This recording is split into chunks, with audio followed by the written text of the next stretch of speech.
Hey guys, tonight I want to show you guys an interesting technique. This is especially good for those of you who have fountain pens or you have water-soluble inks at home.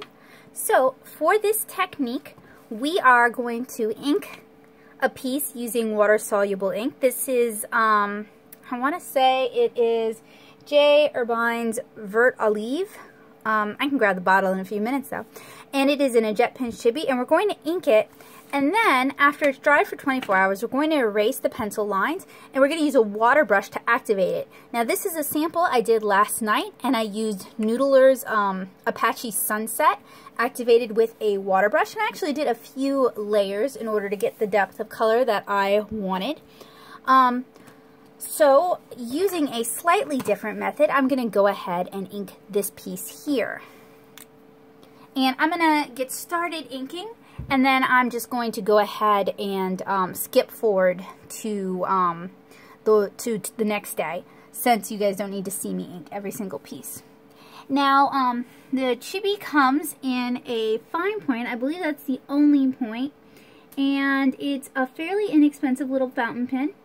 The problem I've found that when you're inking over things, I end up having to press so hard in order to get enough ink out that I end up cutting into the paper, and this isn't really a problem with the other pens that I use. So if you have basically any other fountain pen, it'll work just fine. You could use a Noodler's Flex or an Ahab, or you could use a conversion-filled Preppy, or a conversion-filled Pilot Petite 1. Really, it's not what type of pen you're using, it's the ink. And I've been doing some water solubility tests in a watercolor notebook, and this was sketched on fluid watercolor paper. So this is a cellulose-based watercolor paper that I find is sort of a good middle ground for these sort of interesting or unusual techniques.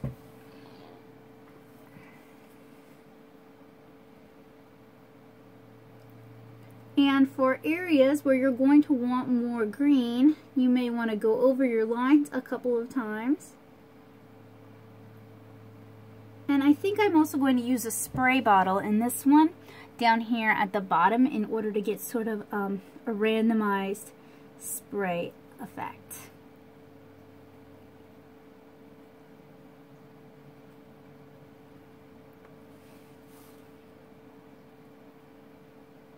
So I'm going to finish inking this, and I will see you guys tomorrow. Okay guys, so it is the next morning. My ink has had a chance to dry overnight, and you want to let your ink dry overnight mostly because when you try to erase with these water-soluble inks, they will smear if you haven't given them enough time to dry. And I'm just going to go ahead and erase the whole picture, and I'm sorry about that. I have a gooseneck clamp and it makes everything shake, so I'm going to erase off camera. Alright, so I've erased, and I'm just going to use this drafting brush to remove the eraser shavings. And if you draw frequently and you need to erase frequently, like if you're an inker, I highly recommend you pick up a drafting brush if you don't own one already. And I'm going to just sort of clean the image up off camera so that it doesn't make the camera shake. Alright, so you're going to use a water brush. I have one here, and you're going to want a paper towel to clean your water brush off on.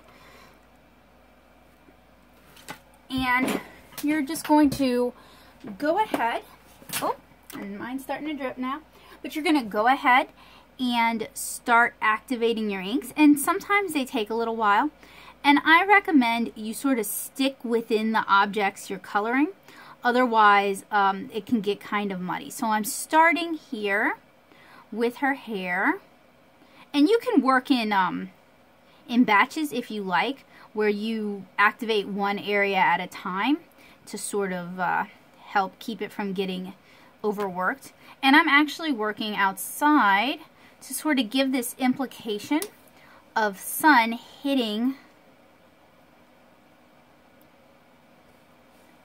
the figure. And I'm going to go ahead and activate the ink on the shamrocks. And you don't want to color the whole thing in because you want there to be sort of like a bounce between objects the light has hit. So I'm going to let the hair dry before I move on to the skin, but I will go ahead and activate her eyes and her eyebrows. Actually, maybe I will just go ahead and do the skin. Now, the areas that we inked heavier last night are going to be the areas that are going to have more color to them. And if you want, you could even do this technique with a black fountain pen ink, just not something pigment based, because those are a lot more water resistant than this.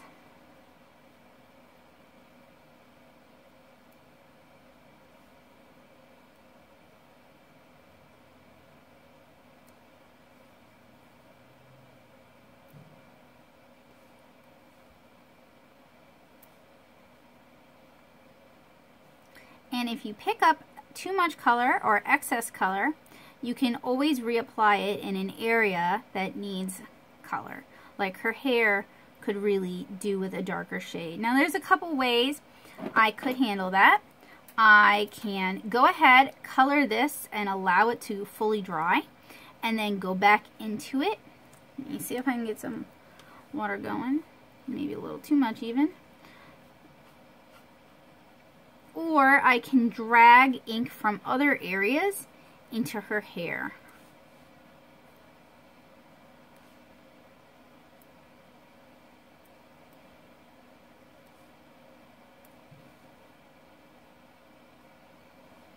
And as you guys can see, it gives sort of a mottled watercolor effect.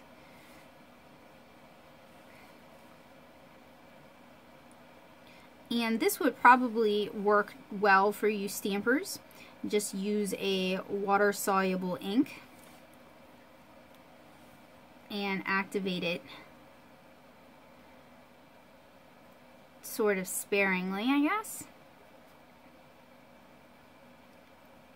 And you'll notice that my line art is getting kind of lost, which is fine. Once this dries, I can go back and re-ink it and darken up areas that aren't as dark as I might want them to be. And I'm just sort of using a light hand scrubby effect. The intention isn't to hit everything, it's just to hit some of the things. And you can also go back in some of these areas, take a little longer to activate, so you can go back in and move the pigment around a little bit more. Alright, so I'm going to step away from this and give it a chance to dry, and then I'm going to re-ink it. Okay guys, so our watercolor paper has dried for the most part. I've re-inked my chibi, and I'm going to go in and re-ink some areas. I plan on giving this another pass with watercolor before I'm done, so I am focusing most on areas that need additional color. And then once I've done this additional layer, I'm going to go ahead and just ink the whole thing over to reinforce those lines. So basically, I will have inked this piece 3 times. So what are some of the values, the virtues of a technique like this? Well, one, if you've got a lot of fountain pens, if you have a lot of fountain pen inks, this is an easy way to sort of multitask and use your materials in multiple ways. 2, if you're traveling and you just want to do some little monochromatic sketches, you know, you want there to be some value studies in there, but you don't necessarily feel like hauling around a watercolor kit, and I've been that way before. All you really need is your inking utensil, in our case, the chibi, and a water brush and your paper, and you're good to go. So it's actually a little more compact than carrying a watercolor kit. It's also, in my opinion, just fun to find new ways to use things, practice new techniques, and just try to get out of my comfort zone.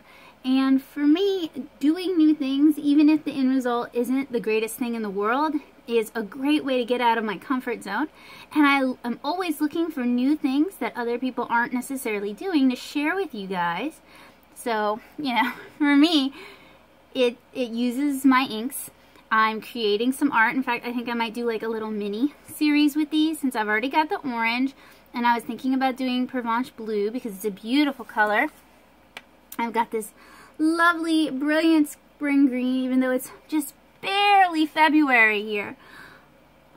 I mean, it's February 1st, so just barely.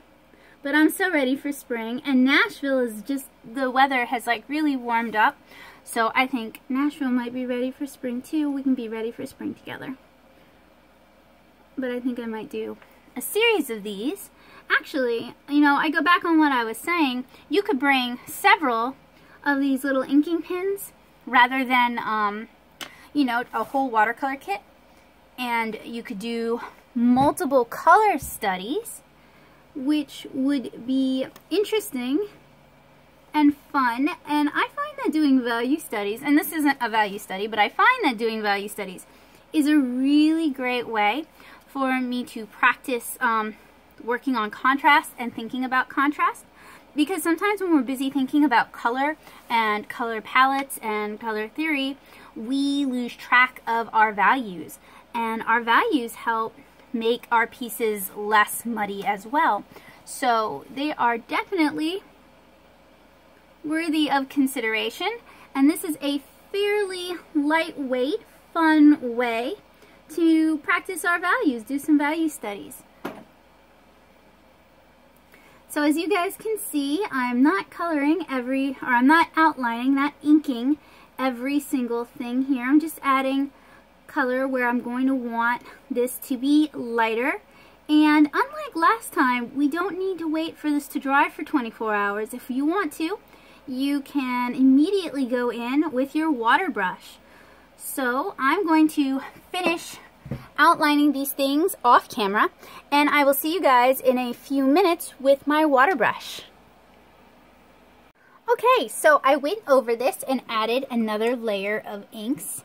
So I'm going to use my water brush again, and well, of course it's dripping now, but I'm going to use my my water brush to activate those areas that I just re-inked.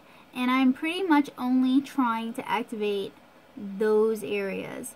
And it may not be apparent right now, but I know that once the water has had a chance to sort of get into that ink, I guess is how it works, the color will start to deepen a little bit. At least that's the hope. That's how it's worked in my test, which I will show you guys as soon as I finish inking this.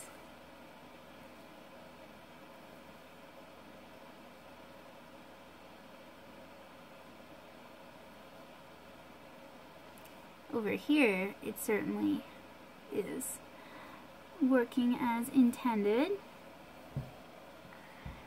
And I am using a green that, I love green golds, and I'm using a green that in its very light stages looks almost fluorescent on camera. To me, it's a very light, like spring gold or light green, spring green kind of color. But for you guys, I understand that it may not be quite that color.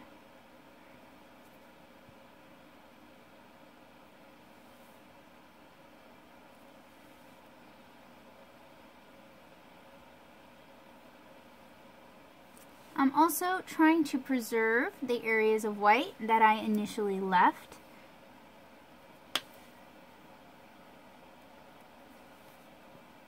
And please don't buy this water brush. I'm trying to use what I have, and I misplaced the brush that I like a little bit better.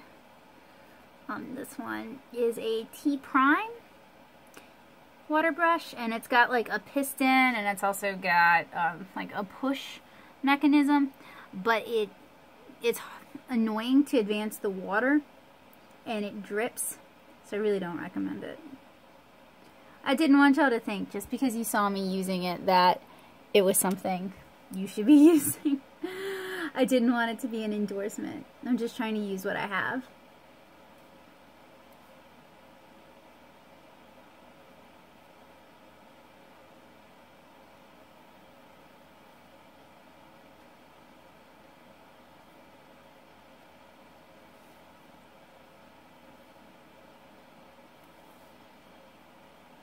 want a decent water flow, but you don't want too much water flow.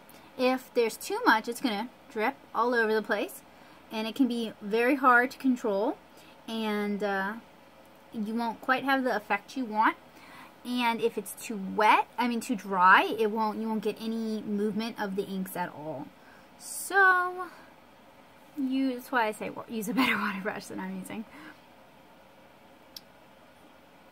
And I think this is about as much color depth as we're going to get. So I'm going to let this dry fully, and then I'm going to come back in, tighten up those inks, and we can call it a day. So while I let this dry, I want to show you guys those examples I was telling you about. And I tested all of the colored inks that I had inked up. And this is a Herbin multi-drawing book for watercolor and water media. I think I picked it up when I was in San Francisco. And you can, at some point when I'm finished, when it's all full, you're going to be able to check out a review of this over on the blog as part of the Watercolor Basic series. I've been trying to go through different watercolor sketchbooks because they are certainly not made equally. And this one has very, very thin paper. So these are some of the different inks I've tested. This is the Diamine Burgundy Rose, the Herbin Rose d'Encre, a Diamine Tulip, was very reactive. Noodler's Apache Sunset, and I liked how this turned out, and I was trying to recreate that with this, but I was having trouble. I also only allowed the ink to dry for an hour, and then I tried to erase, and that's why I tell you guys to let it dry overnight so that there's no smudging. Here is that spring color we were just messing with, and that's Olive Vert, or probably Olive Vert. Olive Vert is probably correct. Suzuku in Chikurin. I finally got my little Pilot Petite working. It was just a flow. It wasn't even like an issue. It was just amount of time for flow. And there is Diablo and Blue Provence, which is a beautiful color. And I wrote Diamine and Herbin, and it is actually Diamine, not Herbin. And this is Cornflower. And this is Poussière de Lune in Herbin, and that's Iris in Diamine. And it is, oh, I'm off camera, I'm so sorry. Iris in Diamine, sorry, very reactive. Poussière de Lune, somewhat reactive. This is Cornflower.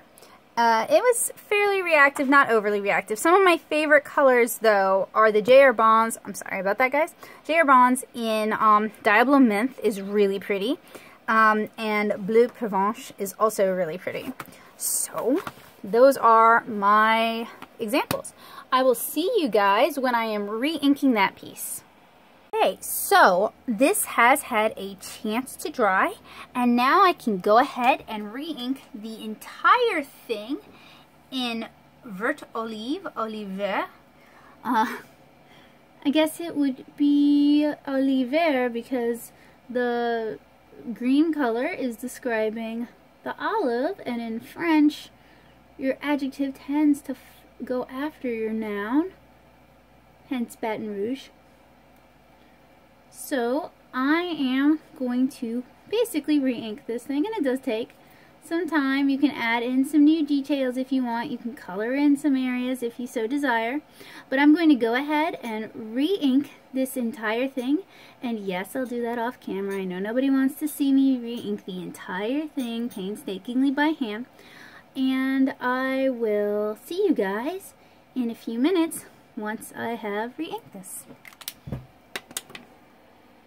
I just remembered that I wanted to use a spray bottle with this, and to do that I'm actually going to introduce a different technique. I'm going to use the Vert Olive, so see, not Oliver, see, Vert Olive, so green olive, or olive green, I guess it would be olive green.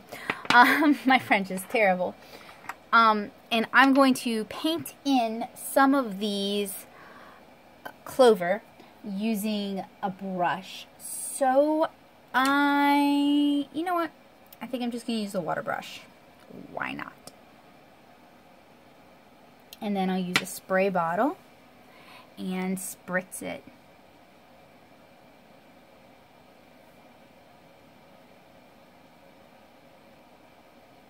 Of course, this makes it a little less of a technique that you could just pop into your pocketbook or pop into your back pocket or your everyday carry, because you would require at least a small vial of whatever ink you're using if you wanted to do this sort of a technique.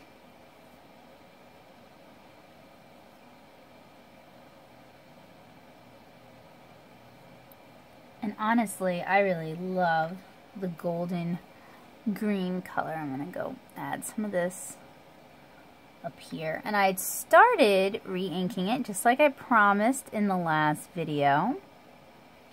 And I actually got distracted by some hourly comic day event things. So I postponed it, and I'm glad I postponed it because this is going to make the spritzing less messy, because all I really need to do is mask off her face. That's really the only area I'm super concerned about, because it's really the only area I got around to re-inking. I'm starting to lose my voice a little bit. I'm pulling a big no-no. I am pulling my ink directly from the bottle, which I really shouldn't be doing. I should have either applied it to my surface here, or I should have transferred it into a Dinky Dip or an ink sample bottle, or just anywhere that isn't, you know, directly from the bottle. Even pulling from the cap would have been a better idea. So, monkey see, monkey don't do.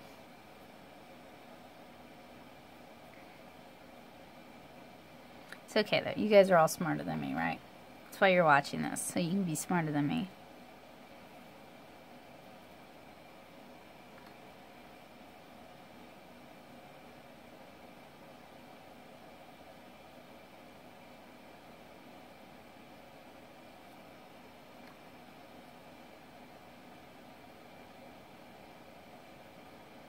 Alright, I'm going to have to actually wash that brush out now. That's okay. Don't have to do it right this second. Next thing I want to do, sorry for bumping the camera, I am going to mask with a scrap piece of paper here. Let's find out if that's dry. It's dry enough. Dry enough that I can do this. And then I'm going to use a almost entirely depleted bottle of water. And I'm just going to lightly spray the bottom, and hopefully the ink will sort of diffuse out, and you got to give it a moment to activate. So I am going to move my camera and zoom in for you guys, and hopefully that will take effect while I wash out my brush.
Alright, so as you guys can see, there is some movement, although not a whole lot. It does add an element of random, which I really like.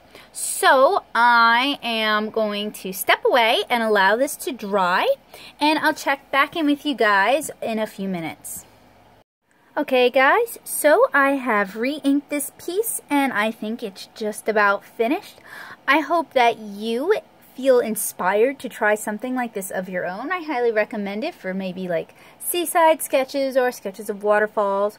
Anything that the addition of some water would really bring it to life. So maybe sketches of foliage or sketches of clouds. And all you really need is your fountain pen with your ink. Maybe a small spray bottle of water. You could carry that pretty compactly in your purse or your little handbag or your hip bag, whatever you're using to carry your art supplies. A water brush, and if you really feel the need, you could bring your ink if you want to. And this was done on fluid watercolor paper. This is their cellulose-based paper, not their cotton rag paper. I find that their cotton rag paper tends to get chewed up by fountain pens, so I recommend you stick to something that can take water, like a mixed media paper, but doesn't have so many natural fibers in it that it's going to clog your fountain pen nib. So I'm Becky Herbin. Thank you guys so much for watching my video. I hope I inspired you today. I hope you're going to try something new today. If you enjoyed this video, please do remember to leave a like and consider subscribing. I play with fountain pens fairly regularly here on my art channel. Always trying to do something new, always trying to do something different. If you have any comments or suggestions, let me know in the comments below, and I'll try to get back to them as soon as I can. So thank you guys so much for watching. I hope to see you again really soon. Bye!